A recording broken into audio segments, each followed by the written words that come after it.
Live from our 7 Tasmania studios, your nightly news with Joe Palmer begins now.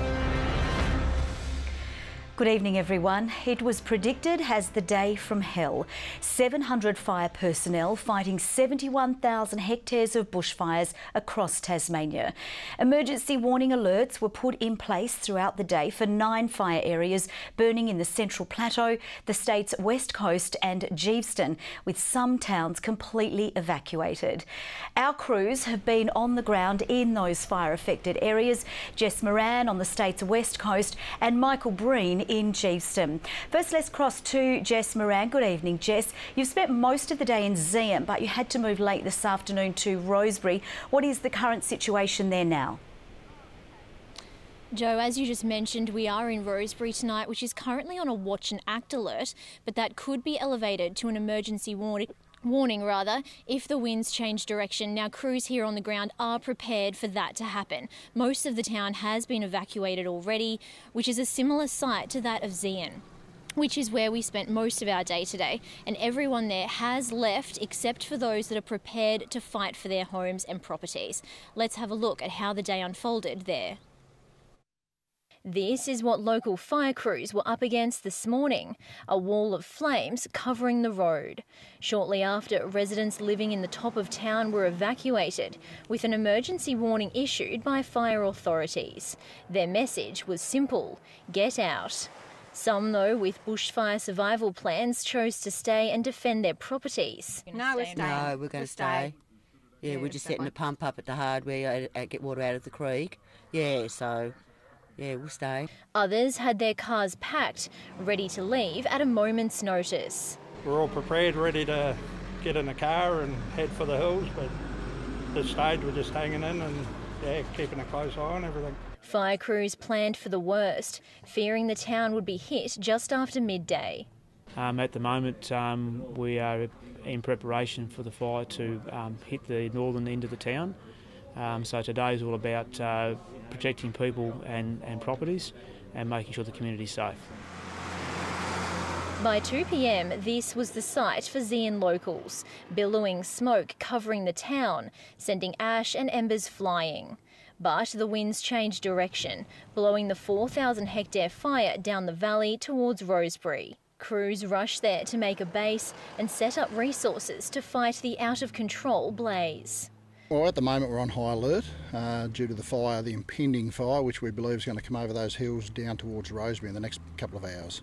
Now it's a waiting game of seeing what tomorrow brings. All road closures in the area will remain in place, with an evacuation centre tonight open in Queenstown. And Joe, it will be a very nervous wait here for Rosebery tonight.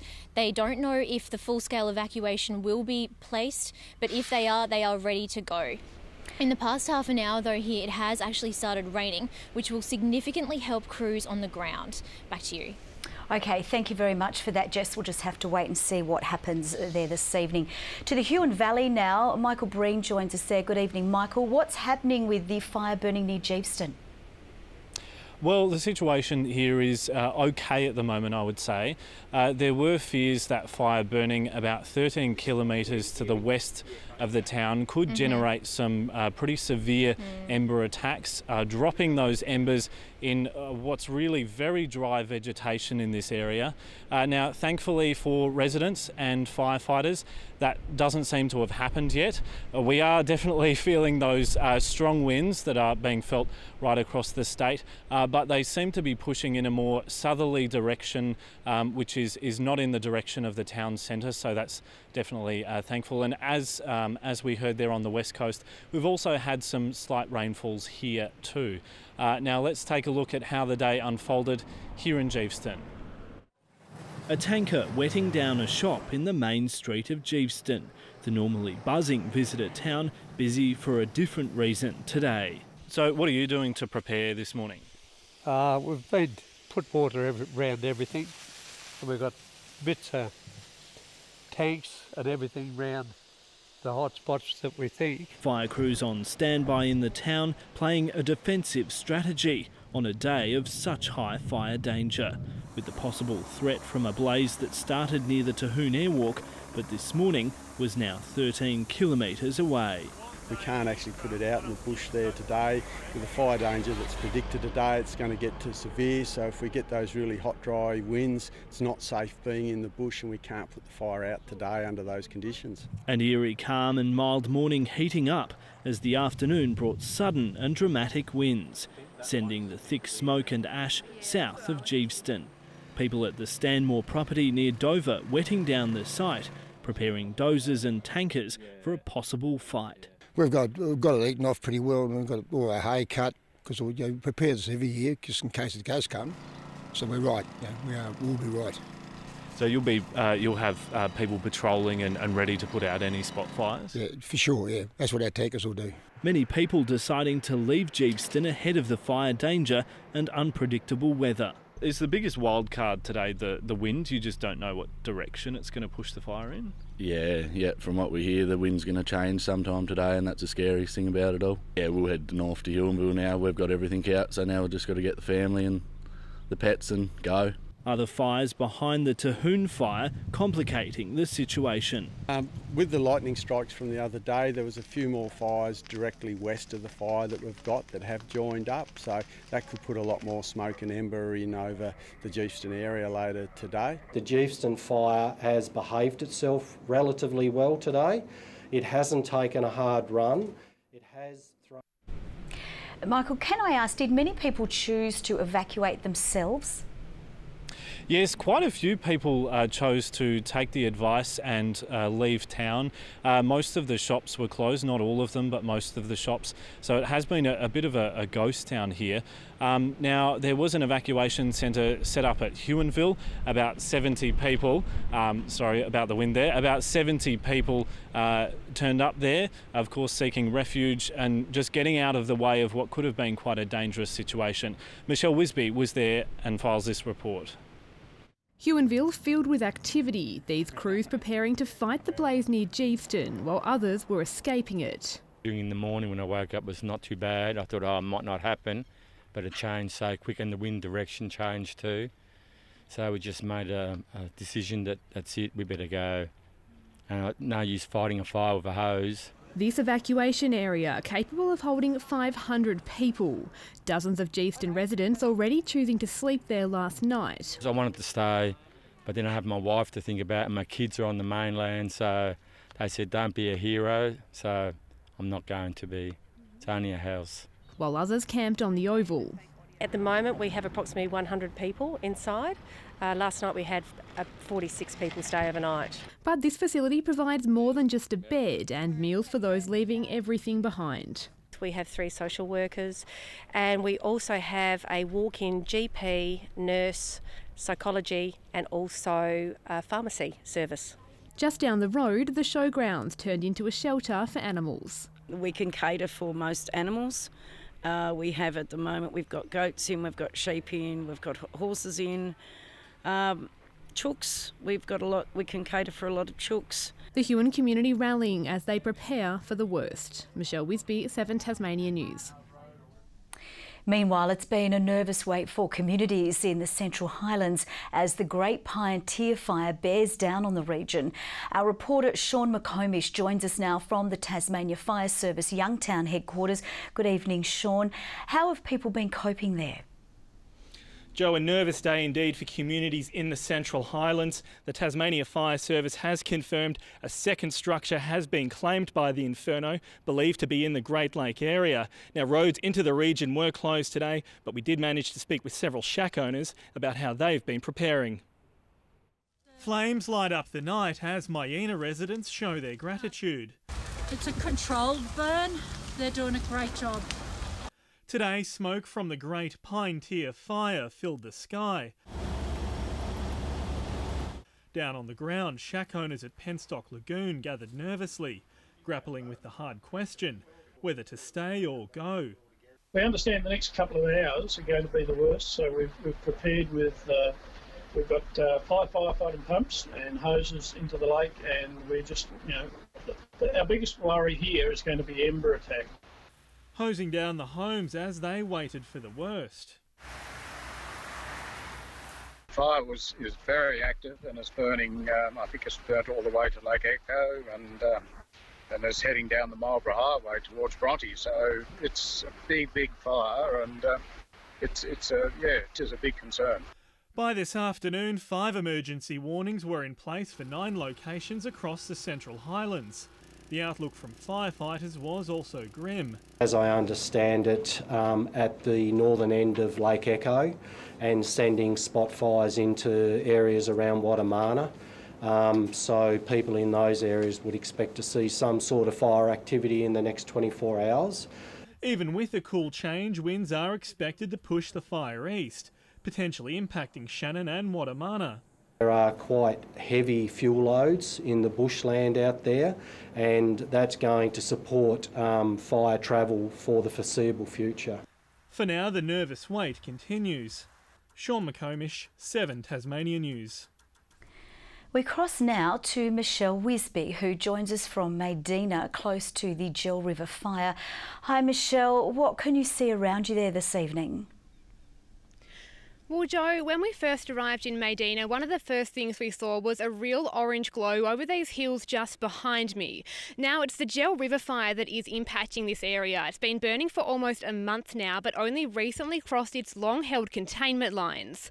It's burned through around 20,000 hectares of land already and was today escalated to a watch and act alert level, potentially impacting the towns of Medina, Tayena, Mount Field and National Park. It's been pretty quiet around here this afternoon and people have been holding out to leave, but even as we've been standing here, we've seen a few carloads of people heading off. Now, earlier today we did speak to the director of the Medina Bike Park and he said things were getting pretty smoky. Look, smoke and wind basically. So far the fire's still quite a ways away from us, but there is some ash around as you've seen, but no embers and just kind of smoke. And so one of the things we are noticing as well is really big pieces of ash are falling around here, but also at the same time we've had a few rain showers. So Joe, I think like a lot of other fires across the state, it's really these ever-changing weather conditions which are just not helping the firefighting effort. Yeah, it's very tricky, isn't it? Michelle Wisby, thank you very much for joining us from Medina tonight. Biosecurity officers have stopped fruit fly larvae entering the state during routine checks in Devonport. The larvae was detected earlier this week in mangoes imported from Victoria. Biosecurity Tasmania says the find is evidence of good security measures. An investigation will be launched into the incident. The home of the Glenorchy Knights Football Club is set for a major revamp, with the federal government allocating $1 million to upgrade the existing Football Federation Tasmania building at KG5 into a multi-purpose facility. We're looking to put a commercial kitchen in the property as well, and we'll have a function room there. We'll have viewing rooms inside and out, upgrade the kiosk, and also upgrade the bar area as well. So this money, although it's coming to the Knights and it's principally for the Knights, it will have a lot more impact for football in Tasmania, in Hobart and in the northern suburbs. Construction is set to begin later this year. Well, now we're going to recap today's major story, and as dozens of bushfires burn across Tasmania, with the worst still not over, with emergency warnings for 7 areas right now. Those fires are covering almost 1,000 kilometres across the state, with a significant amount of resources battling to contain them to protect lives, property and heritage. The fires of most concern are burning near Zeehan, Jeffstone and the Central Plateau tonight. Severe conditions are expected to continue well into the evening. Now, people affected are advised to remain vigilant and heed warnings available on the Tasmania Fire Service website, and leave if advised and if safe to do so. There are evacuation centres near those major sites. 700 people are fighting to contain these blazes, and there are 30 aircraft deployed statewide to assist. Authorities are advising Tasmanians to not become complacent and remain vigilant throughout the evening and the coming days. Emergency relief assistance will be available for Tasmanian residents affected by this disaster, and we'll bring you more information as it comes to hand. Now we head back to the day's other news, and community members have braced the heat to set up for tomorrow's 171st Sandy Bay Regatta. Long Beach will come alive with activities on land and in the water, and organisers predict the weather will determine this year's turnout. If the weather cools down a little bit and the air quality improves, it'll be anywhere between 10 to 15,000. So 15,000 would be a great day for us, and that's what we'll be hoping for. The event kicks off at 8 tomorrow morning, running until 4.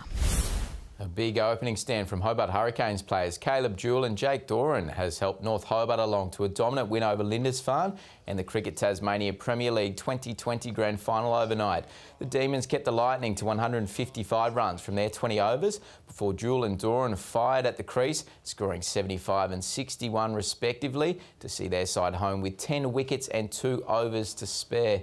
North Hobart will now compete at the inaugural National T20 Championships in Adelaide in March. Aussie Harry Boucher's Burnie international hopes have been shattered today, going down in straight sets to Canadian Steven Diaz in today's quarterfinals.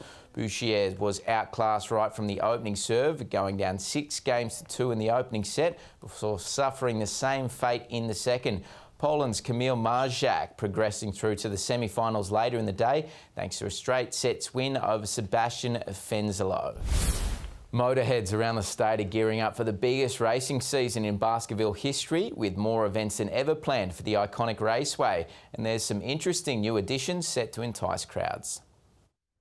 It took a mammoth fundraising effort of around $1 million to get Baskerville back up to scratch. The refurbishments were done to support motorsport into the long term.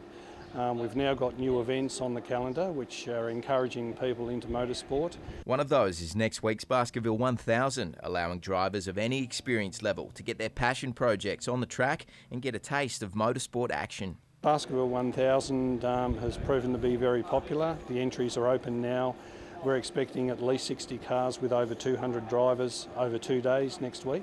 The event will be followed a week later by another fresh one on the calendar, a combined time attack and drift race. Next month, drivers will battle it out for national rankings in the 6-round Tasmanian Circuit Racing Championship before the return of the always popular Baskerville Historics in September. At the end of the day, to me, motorsport is a real leveller. It doesn't matter what your background is or your experience level. At the end of the day, everyone's very passionate. And for aspiring young drivers like Callum Bishop, who recently made the step up into the Formula V class. Yeah, it's been treating me really good. Yeah, nice and grippy and fast. Yeah, a bit of a step up to the go-karts. The 2019 racing season could set him and others along the pathway towards the sport's world stage. Good evening. There was good news and bad news on the weather front today. The expected lightning strikes and thunderstorms didn't eventuate, although some were reported off the southwest coast. The bad news, it was still windy and hot and dangerous over the fire ground as well. Campania and Hobart Airport our high with 40 degrees, Hobart City 38, Launceston 32 and Burnie 24. Friendly Beaches reached 39 in the east, Flinders Island 38, Grove and Ouse 37 today, St Helens 36 and Lyawini 31, Strawn 29 and Lowhead a cooler 24. A band of cloud did move across the state today but started to break up with little effect over the state as far as rainfall was concerned. A middle-level cloud band extends across from Western Australia ahead of cooler air linked to a pair of cold fronts. The monsoon trough remains over northern Australia with tropical cyclone Riley off the far northwest. Tomorrow, the cold front will have crossed Tasmania as another approaches. No change is expected in the system sitting over the top of the mainland. Winds west to southwesterly at 20 to 30 knots, decreasing in the morning. Then they'll tend northeast to northwesterly later in the day with swells at 3 metres abating. A strong wind warning from Cape Portland to Low Rocky Point, a small craft wind alert for the lakes, and the Tasmania Fire Service has continued the total fire ban for at least tomorrow. A very high fire danger exists over the Midlands and central north. And for Hobart tomorrow, partly cloudy, down to just 23 degrees. 25 the top for Medina with a shower forecast, partly cloudy for Oatlands and 25. Launceston, fine, sunny, 28 the top. 23 for Devonport, partly cloudy for Lyawini and 23 degrees. Burnie, sunny and 22. A shower or two at times for Strawn and 21, Marrawar 21 as well. And in the east tomorrow, St Helens can expect 24 degrees, a bit of cloud about, 21 for Swansea, Orford 23. UV extreme 11s all over. On Sunday, fine and partly cloudy apart from a shower over the west. Fine on Monday and quite warm over the southeast, the chance of a shower again over the west. Hot inland in the east on Tuesday with little or no rain expected anywhere. Sunny in Perth tomorrow, partly cloudy in Adelaide, becoming sunny in Melbourne. Maybe a storm for Canberra and Darwin. Fine and low 30s for Sydney and Brisbane. Still quite warm at the moment. Hobart 31, Launceston 27 and Devonport a shower or two moving in and 22. Looks like the conditions are improving for the fire effort. Joe, more information on the Tas Fire Service website and the Weather Bureau for road closures, the Tas Police website. All that information's available. Yeah, it certainly is. Thank you very much for that, Murph. And that's all from the news team for now. We will, of course, have more updates for you throughout the evening. I'll see you then.